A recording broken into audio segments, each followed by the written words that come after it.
This afternoon, more than 600,000 people are homeless all across the U.S., and around 1% of them are living right here in the Ocean State. Now, as the Supreme Court hears arguments on a case that could have sweeping consequences on where homeless people can stay, ABC6 News reporter Josh Kerman reached out to some local advocates for reaction. Take a look.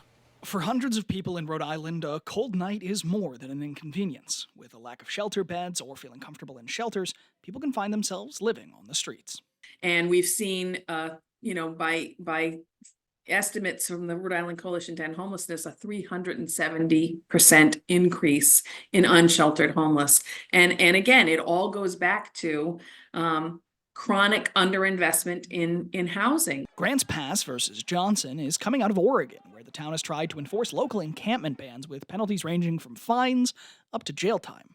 But representatives say they're unable to put these penalties into place as advocates cite the Eighth Amendment, prohibiting cruel and unusual punishment on a community with no other options. Grants Pass essentially wants the ability to do that kind of thing and say, well, it's illegal for you to be on public property, certainly on private property, but also on public property. This is not in my backyardism that is so important here in Rhode Island, where people say the same thing.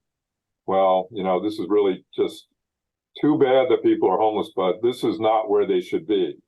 It's unlikely we'll hear any ruling for a few months, but Hirsch says they're already working on expanding Rhode Island's Homeless Bill of Rights, which provides some protections for the homeless community. That's state law, which says you can't do many of these things, which would make police raids where they're violating the private property rights of homeless people, where they're violating the privacy rights, where they're arresting or harassing people without a warrant. Those would all be made illegal, and it would be clear under the Homeless Bill of Rights that you can't do those things. Wilcox says regardless of a ruling on this case, there is a solution. If you want to get rid of homelessness, you need housing. In Providence, Josh Kerman, ABC6 News.